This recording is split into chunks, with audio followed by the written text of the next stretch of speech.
Welcome to my podcast. I watch things that came out this year, both in theaters and in front of my monitor. Since I don't have time to dilly-dally, I'll say some things about them, and then I'll move on to the next. You know the drill. Also, spoiler warning for basically everything. Well, let's just get into it, starting with the movies.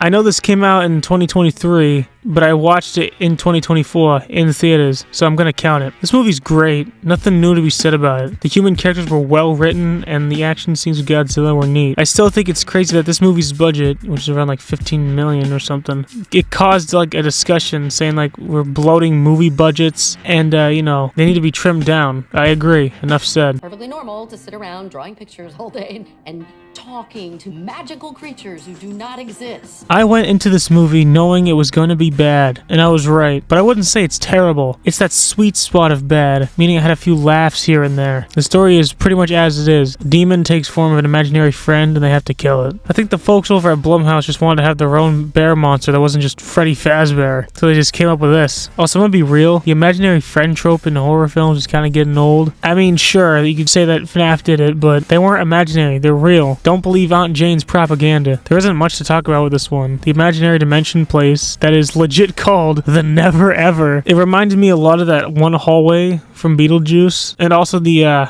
relativity painting. I'll give it like 2 bones out of 8. Jerry, you shouldn't be dating a 17-year-old girl when you're 38. Whoa, wait a minute, Superman. What is it, Jerry?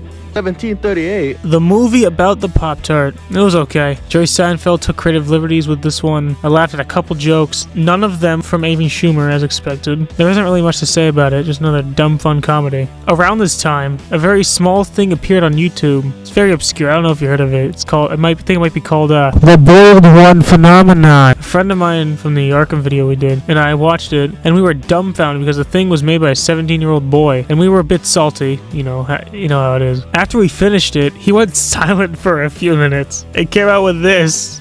Deriving from this, it caught me by surprise and I pissed myself laughing. He didn't know what to call this. I dubbed the toasted one. Then he called it the unfrosted one, referencing the movie. It belongs in a museum. The first Quiet Place movie, in my opinion, is a really good movie, and the second one is okay. It's alright. I knew for a fact that the survivor's refuge place was going to get infested with one of these aliens when I saw it. And I was right. I saw the second one in theaters, and then watched this one at home with my father. We're not with Jim's office's family this time, but now we're the poet with an indestructible cat. She finds herself in the middle of the alien mess during the first day and catches on quickly, mostly because the character I dubbed Quiet Place Jesus happens to be there. At first, she seems to be, unlikable. She's a little bit bitter. Even with disease, she can still be a bit nicer. As the movie went on, my thoughts slowly changed, with them being set in stone after the pizza scene. There's also a wild Joey Quinn in the movie. Remember fucking Eddie from Stranger Things? He does well here, but back to the pizza scene. I think it's probably the best non-horror moment in this movie. There's no dialogue, but it doesn't matter. It works. Especially with the context. The ending was good too, I thought. If I had to say anything, probably nitpicky, but there's people walking around with shoes and not getting killed, even though it was made clear in the first movie that you can't do that. What about the cat? That survived more bullshit than the extras did. Other than that, I'd give it a watch. Why are your legs so long? My legs have always been long. It's a burden being tall. I heard things about this movie. I heard very good things about this movie. And I heard it was the scariest movie of the decade. Or ever, something like that. I watched it in theaters with the candy I snuck in and a sarsaparilla, and it's pretty good. It's not crazy scary, but it was unnerving. When I started watching it, I got Stephen King vibes from it. Because Lee, being psychic and all that. Nick Cage stole the show as Longlegs. The ending was left in the air, which I thought was a wee bit unsatisfying, but whatever. I still liked it either way. But to be honest, this movie, it's more enjoyable during your first viewing. Anytime after that, it's a little bit of a snore. But that doesn't take away from the experience, I feel. After the mom is revealed to be the accomplice, the mysteries, it's removed from the film. And the mom tells the story about the whole thing. Either way, you should watch this movie. The first experience is worth it. 6 bones out of 8.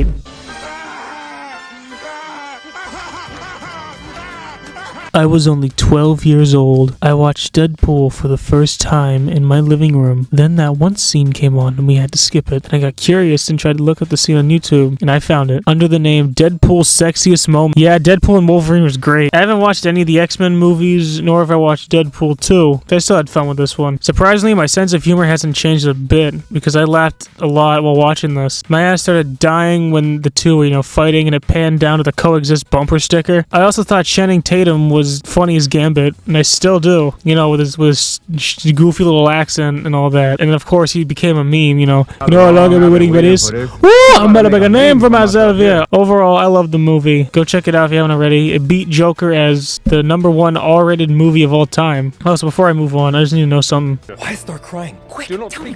It's funny, get it? Because it's like the movie. Now she wants to do transgender operations on illegal aliens that are in prison. How do I start? This is good. Easily in my top 3 from this year. When I went into this, I noticed that it was a bit similar to Of Mice and Men, except Andy doesn't die at the end. The characters were also written like, people, similar to the original movie. None of them did anything stupid and only did what they thought was right. I find it funny that there are only humans in these alien movies. We never see any other species in these movies, besides the engineers, the knockoff Xenos, and I guess the predators and dogs, if you count the AVP movies and the Predator movies as canon to the Alien. Oh, and the cat! Going into this, I could tell this movie took some inspiration from, Alien Isolation, which, if you didn't know, is a contender for my favorite horror game ever. The other is Resident Evil 7. Shut the fuck up, please! I like how it captures the feel of the older movies as well as the game. There were a couple moments where I got confused. Firstly, how did the company find the wreckage if the explosion was almost supernova? Secondly, did they have more ashes in stock? His presence felt, distracting, but I didn't find out until after the movie that this was practical and AI because the guy died. One more thing, that wasn't really confusing, but it made me think twice. There was a scene in the elevator shaft where our protagonist is falling and then a Xeno catches her. At first, when I was watching it, I thought it was the pregnant girl injecting herself with the Prometheus goo. But then it turned out to be some random alien keeping her alive for a face hugger. I can understand how people might not like this, with the callbacks and, being, safe or whatever, but I never had a problem with it. Also, if Andy says, "Get away from her, you bitch," here, and Aliens takes place 20 to 30 years later, did Ripley take that from Andy? Let's skip to the end and talk about that. Like I said before, the pregnant girl injected herself with the black Kool-Aid, but she didn't turn into a random Xeno. Instead, her fetus grows 3 sizes that day, or night, whatever the fuck it is. And out comes this homunculus. I was lucky not to have this spoiled for me, as it might have been the best horror moment in this movie. That's all I have to say, really. 6.5 bones out of 8. Beetlejuice. Shut up! Fucking crazy? We don't want that guy running around in here. No, Johnny, he'll be on our side. He'll help us. Before I state my thoughts on this, I didn't like the teen angst trope in this movie, or in general. Anyways, with that being said, I had fun with this movie, and I liked it for the most part. Firstly, this probably is the first and only time that I would go out of my way to see a Jenna Ortega movie. Maybe. I still don't understand the obsession over her, Yeah, she's cute and all, kind of pretty, but she worth going crazy over? Can you guys, put away the torches? I can smell the smoke from way over here. Hey, put them away! Fuck's sake. Michael Keaton never lost his juice despite him saying, "The juice is loose." Winona Ryder was, Winona Ryder. She didn't steal the show or anything. Willem Dafoe and Danny DeVito were a delight, as always. And justice for my boy Bob. He didn't do nothing wrong. The sandworm bit at the end was great. And not only was it a neat callback to the original, but it was new enough that it was also funny. A couple things I think made the experience less enjoyable than I thought it would be. The small-headed ghouls, goblins, whatever the hell they are. They just run out and they're never seen again. What happened to them? Well, I don't know. We'll never know. Another thing was Beetlejuice's ex-wife. She barely felt like a threat, except when she killed my homeboy Bob. R.I.P. Huge fumble. Even though she gets killed by the sandworm alongside the boyfriend. I could say the same about what the fuck was that? I could say the same about the ghost boy Jenna Ortega meets. They probably just hired a guy to follow me around, write about my hobbies and shit, and then cut his hair to make this character, but he gets his comeuppance at least. Other than that, I thought it was fun. 5.7 bones out of 8. Also, I tried the Beetlejuice Fanta. It was okay. I said his name 3 times! He's gonna come inside me! Use in the whole fist, Doc? I wasn't the biggest fan of Transformers. I mean, sure, I had some toys back in the day, and I watched the Bay movies religiously. Okay, I liked it when I was a boy. I loved the Michael Bay movies when I was a kid, especially the first three. I had little figures, Bumblebee, Optimus Prime, and Ratchet. They were dope. You should have been there when they came out. I didn't bother watching Last Night when that came out. Then a couple years ago, I rewatched them out of boredom, including Last Night. Last Night was the worst thing I've ever seen. Then I watched Bumblebee and thought it was okay. I saw ads for this one on Instagram. All I remember from the ads was this. I didn't think much of it at the time. I just thought, oh, it's another Transformers movie. It was animated this time. Then when it came out, I heard people saying it was good. Hell, even the monotone man himself said it. I watched it in theaters, and everything I heard was true. It was good. The first half or so feels like, the average family adventure film. But then at a certain point, the movie takes a turn, and oh my god, you can tell things are going to take a dark turn for the characters. We already know what's going to happen, but that one part of your brain is saying, hey, knock it off. Knock it off. Don't believe this crap, but it happens anyway. I wish this thing made more money so we could have got a sequel. I haven't seen Wild Robot, but I like the visuals and I heard it's DreamWorks' best, so I'll probably get to that at some point. Also, another thing. They say the word minor a lot. Because of my shit sense of humor, I kept giggling like a girl when they said it. Miners?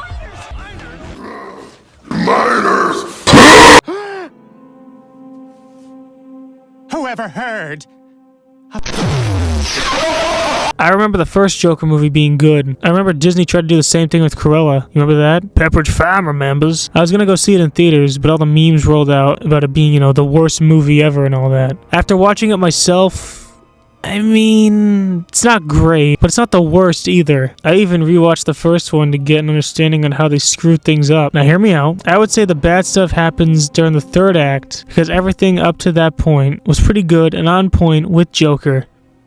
Oh, and look at that, I have 0 subs now. That's fantastic. Say that again? While the messaging for the last movie was pretty much set in stone, the messaging in this, it feels unfinished or even undecided. But the filmmakers wanted to make one thing clear. They wanted to make Joker, as well as all of his fans or supporters, losers, and that you should feel bad for relating him. And also, you missed the point of the first movie. If you wanted to make the Joker a loser from the start, he wouldn't have become Joker in the first place. So I'm gonna call, this whole thing a pile of bullshit. Also, he would have pulled the trigger when he was acting out in his apartment during the Murray Franklin show, or even when the guy just gave him the gun. So this whole thing, I don't believe it. I know he was planning on doing it, but he changed his mind when Murray made fun of him before his entrance. Also, did you know this was a musical? I sure as hell did. I knew it was announced as one a couple years ago. I don't know how that went under the radar, and I also don't get how people didn't get the vibe from the trailer. I sort of got the vibe. Arthur sang in it for Pete's sake. Whatever, it is what it is. I don't think the musical segments were as bad as people were making it out to be. I still find myself humming some of the songs from the movie, even if they are covers.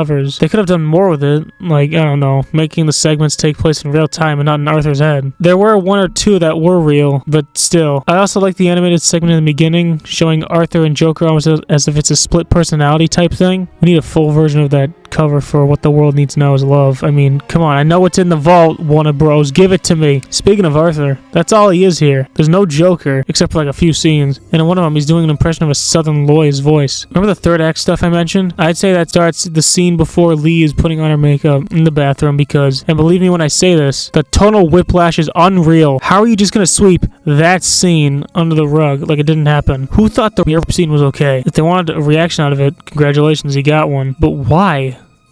What was the point? Not only that, it made Arthur say he didn't want to be Joker no more. If anything, that would have made him, spiral even more into madness. If that sort of thing happened to me, I would not let that shit slide. The third act isn't all bad because, the courtroom blows up and he almost escapes, but he just needs to see Lee. Speaking of, she's the real villain of this story. The majority of the time that she's on screen, she's either manipulating him with some shit or in his head. Hell, she leaves him to die, basically. Oh yeah, spoilers, Joker dies because he doesn't want to be Joker. After the guy kills Arthur, he carves a smile into his face, either paying homage to Heath Ledger or it is him. I'm gonna call that bullshit. Overall, after the build a mountain sequence, just turn the movie off. Trust me, it'll make the movie more worth your time. Or just don't watch it. Or do. It's your choice. I saw an article talking about Kojima's thoughts on the movie, and he said that people will probably look back on it in a different view in like a decade or two. Which is a wild claim, but the same thing happened with the Star Wars prequels, and it happened with The Thing, kinda. Anyways, can't wait for Cruella 2. Where Cruella no longer wants to do what she does and then gets mauled by 3 German shepherds. Anyway, I know I said I was working on a Doom review,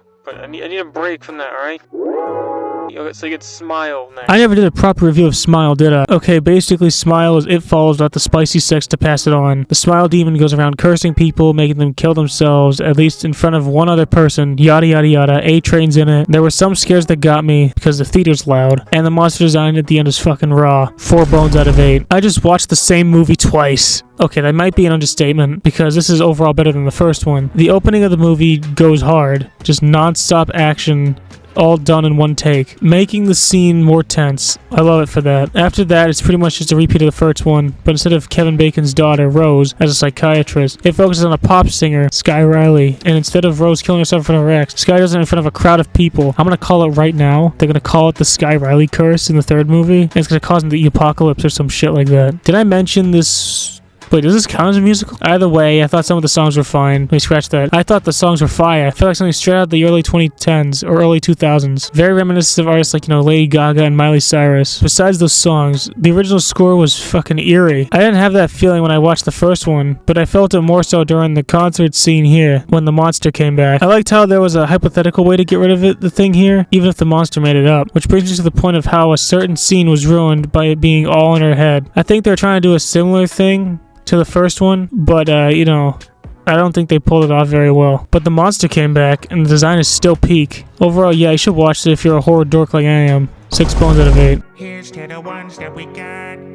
Cheers to the wish you were here, but you're not. Sony, your Sinisterverse is weird as fuck, but your Venom movies are a treat. Although the first one was a bit of a slog, I still enjoyed it a small amount. The second movie may have had some carnage in it, but I think it went by too fast. Not to mention the weird tie-in scene with No Way Home. So naturally, when the movie started, Venom shouts his frustrations with the multiverse, and I knew I was in for a good time. This, much like the other movies, it's just mostly dumb fun, turn your brain off type of shit. But I think this is the best one in my opinion. It wasn't a slog like the first, and it wasn't all over the place like the second. There were some nice character moments here, like when they were in the soon-to-be decommissioned Area 51, and Venom talked to that kid. I thought that was, somewhat neat. I liked the wacky alien monsters with the industrial shredders in their mouths. Reminded me of those videos of people putting random shit in those shredders under the hydraulic presses. There were other symbiotes there, but I didn't really care for them. There's also some things I thought weren't as good. There's a scientist with a scar that she had from being struck by lightning. I didn't really connect with her that much. They also introduced Null at the beginning of the movie and didn't do anything with him at all. They probably wanted to use him in another movie. Good fucking luck. This next one really isn't a thing I hated, but it gave me brain damage. After Venom died and then he got his name cleared, he starts his new life in New York while he's walking around the city. There are basically flashbacks of the two from the first 2 movies, and memories from Maroon 5 is playing. All I could think of was that fucking video of the Family Guy cast singing the song. Anyways, this is okay. Give it a watch if you want. Well, those were all the movies I watched, but we ain't done yet. There's still shows I watched with my eyeballs. I mean, obviously, how else would I? I think it's best to start off with although this started in 2023, it didn't end until 24. Because that stupid gap in between episodes. So my memory of this is a little faded. When this was coming out, I decided to bite the bullet and just watch the show myself. And I loved it. The fact that they didn't try to shoehorn a twist villain plot for Omni-Man by just flat out saying he's antagonistic, bold choice, let me tell you. And it paid off. That final episode had a great climax and everything too. I know the think Mark part has been memed to oblivion, but that scene is great. Also, Amber was in the wrong. I don't know what to tell you. This season expands upon the characters a bit more, as you do. And I'm gonna be honest, I never thought the Amber Mark thing was going to work out properly because, well, he's gone half the time, and yeah, when the first season started too, I saw Eve, and I was like, damn, I think he's gonna get with her at some point, and I was kind of right, but I'm not too sure. The final nail in the coffin for them was the Viltrumite lady showing up. Speaking of, Omni-Man came back, and he's boning bugs. Big shocker unless you read the comics. From what I can tell, the show is a direct adaptation, unlike The Boys, which refuses to touch the source material with a 10-foot pole. Also, Kim Wexler plays a bug in this season. They also soften up Amber this season, probably because of all the backlash she got in season 1. I feel like she's too soft here. Like, she doesn't really push back. Rex matured this season after that one episode. There was that arc with the assistant that died and came back. Oh yeah, there's the villain of the season. When the season started, they built this guy up to have some kind of payoff. He's a dimension hopping guy. He wants to help people. And then you know what happens if you watched it. Instead, he's just beaten to death after dimension hopping. What a waste of a villain. Also, Spider-Man and Fortnite are canon to this. I hope y'all are happy about that. Anyways, let's hope they keep their word and there's no mid-season gap next time.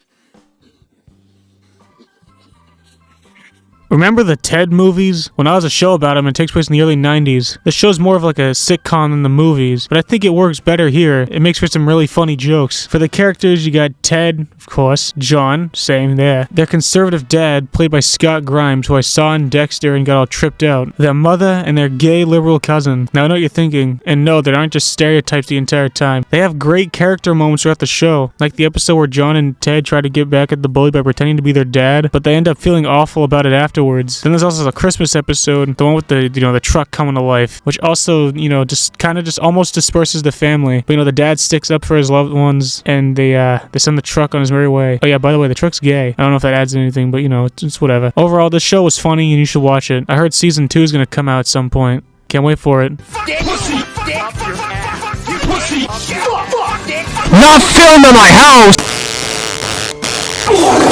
How do I start this without getting bronze bowled? I went to a technical high school instead of a regular one, and I chose art and design for my technical class. A lot of kids in said class were obsessed with this kind of thing. Well, I was doing something else, like watching, I don't know, Better Call Saul or something. The only thing that I watched that involved Vivzy was the Family Guy Doodle Dudes that was on that damn Game Grumps thing. And also the Hell of a Boss pilot, because Brandon Rogers was in that. That was it. They would not shut up about Helluva, and it ignored me. A friend of mine told me this was coming, and I asked him, what's the big whoop? That question would forever lead me down a rabbit hole of shit. Also, the Verbalized thing happened to me. We had a big laugh.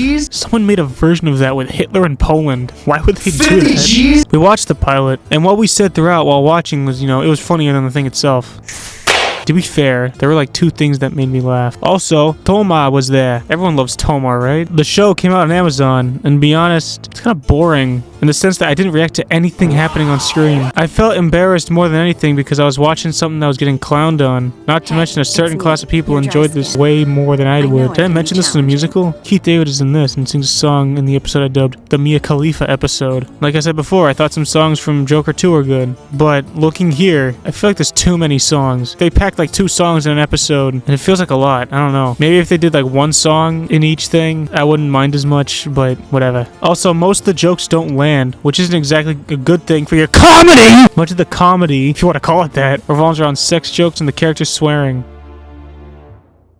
Yeah, there was one moment that caught me off guard because the Mia Khalifa episode mentioned that rape was bad and the porn industry sucks balls. Then they tell a joke about the Ninjago snake eating beer in a club. Pick a lane show! Which brings me to another thing I'd like to add. I don't know much about heaven and hell, but I doubt they're similar as in Vegas. I doubt Mr. House is chilling somewhere in hell going, to whoever finds the platinum chip, I will give a bad dragon or something, I don't know.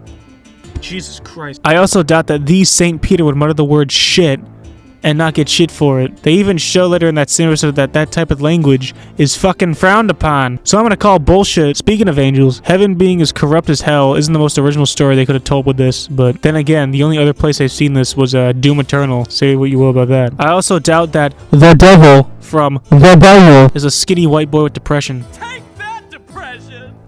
You know it's A24 because it's so subtle. A24 has made good things like The Witch. I like The Witch. I don't like this. Before you guys lay into me with the whole 9 layers of hell thing, not everyone's gonna be aware of that. Like myself, I wasn't aware of that. When people hear Lucifer, Satan, or just plain old devil, they're gonna think of this. Not this. I know I'm ragging on about this show, which is, it's deserved. But if I had to say anything positive, there's one thing. The art style is actually pretty good. It doesn't try to copy Family Guy or Rick and Morty style. The visuals also don't make me want to vomit or shit blood. Sure, it has that interwebs look. It looks like DeviantArt or some shit, but whatever. It doesn't look like fucking Border Town. The use of color in the show, it's pretty good. I like all the red, blue, and black scattered around. They managed to make hell look like the Roku screensaver. If I had to pick the better musical from this year, I had to go with Smile 2 if that counts. If I had to choose the more mediocre musical, I gotta go with Joker, because I felt something with Joker, whether I was, angry, sad, or just laughing it up with a friend. Oh, when the saints go marching in. I didn't feel anything with this. Brian, I think my jaw is falling off.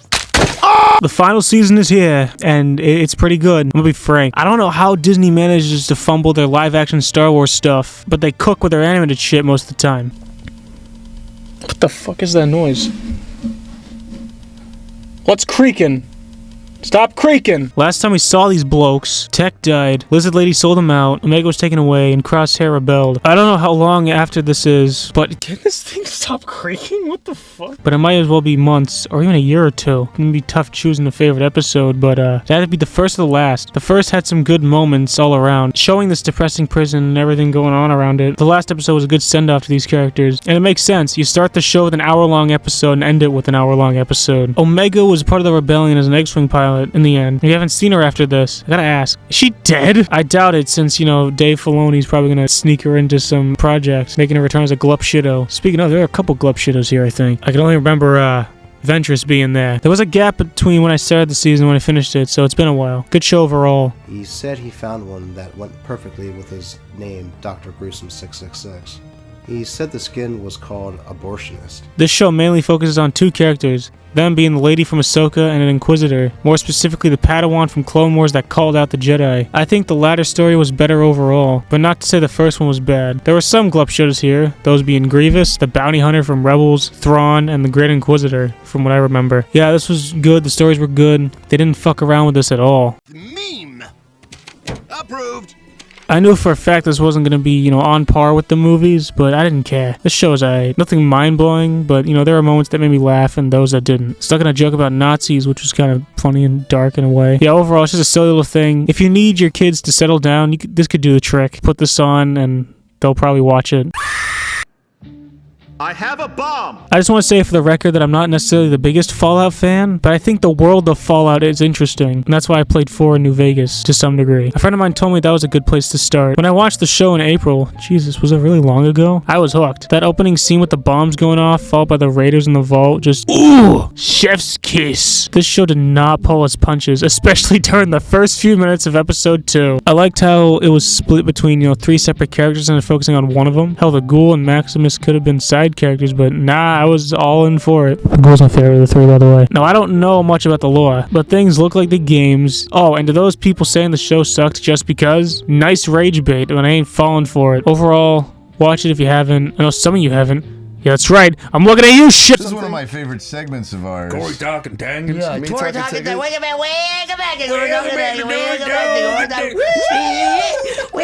I remember season 1 of Smiling Friends being some of the best animated comedies could offer, especially the Halloween episode. How's season 2 in comparison?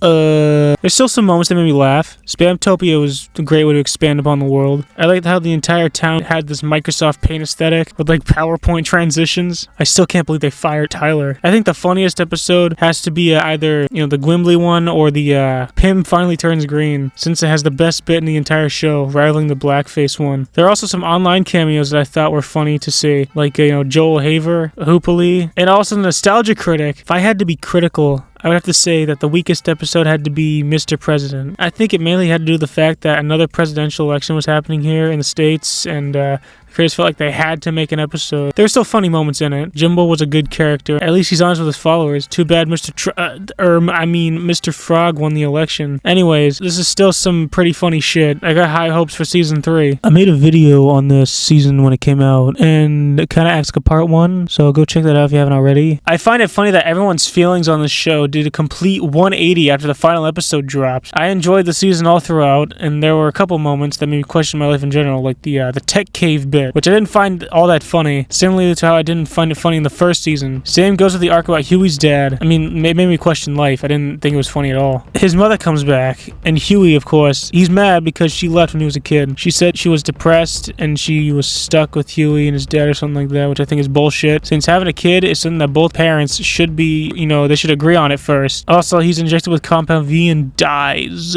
R.I.P. When this season came out, everyone and their mother was upset because they started throwing punches at the right. Like, this show wasn't making fun of everyone in general, primarily the left, in the first couple seasons, but what do I know? I'm delusional. I guess I'm delusional for thinking they were making fun of the left, because, you know, they were making fun of how companies profit off of, you know, gay rights and all that. They were profiting off of, you know, Maeve being gay. They were profiting off of inclusivity and all that, like how companies do. But, you know, hey, I should be in the loony bin. I liked the Butcher stuff, and that twist was trippy as fuck, dude. I think the shapeshifter plot would have worked if it wasn't for the argument that it led to, which is the dumbest thing I had to sit through in the show. There were a lot of dumb things in it, but at least they served a purpose. Huey was in the right, since I can't stress this enough. Like he says, how can he tell the difference? If they know everything about the host, and I mean everything, then it's basically a perfect copy. How was he supposed to tell?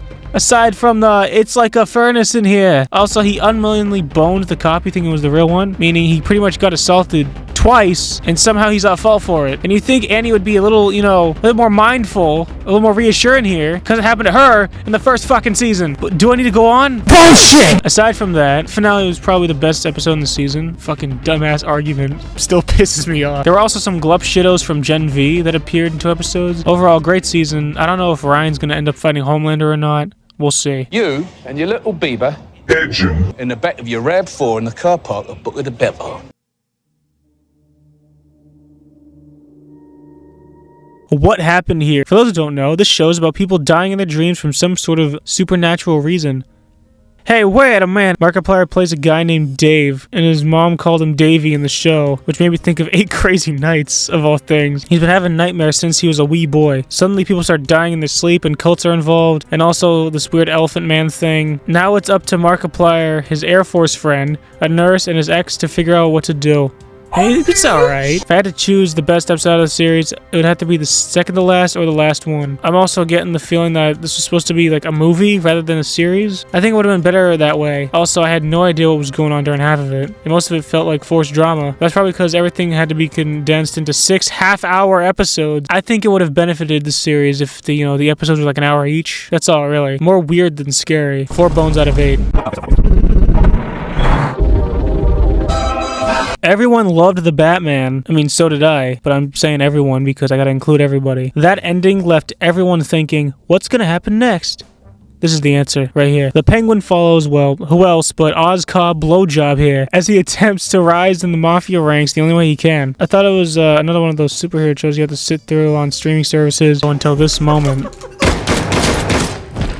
That was when this show got me hooked. If your show, adaptation or otherwise, could get me hooked in the first few minutes, you're doing something right. While disposing of the son's body, Oz runs to Victor, a down-on-his-luck kid from Crown Point. Oz pretty much takes him under his wing since he sees a bit of him in Vic. Throughout the show, they seem to get closer, almost like a father-son relationship, since the fucking Riddler flooded Crown Point and killed everyone he loved. There's also the other families, the Falcones and the Maronis. The Maronis are basically just fodder, except for Clancy Brown. The Falcones are the big antagonists of the show, especially Sophia, who is supposedly a serial killer. There's also the stuff with Oz's mom. I don't need to explain everything since I'm assuming you've already seen it. This show is good. Real good. I think it might be better than the Batman. As douchey as Oz was, the writers still managed to make him likable to an extent. Also, there was this weird ad campaign going on HBO's Instagram account where they posted these brain rot reels, and they were pretty funny. We even got the Oz Cop chinchilla out of it. But yeah, the show's good. You should give it a watch. It's better than Joker 2, obviously. So at least we got a Batman villain to be given something good. Yeah, so basically just watched a bunch of shit that I either heard was gonna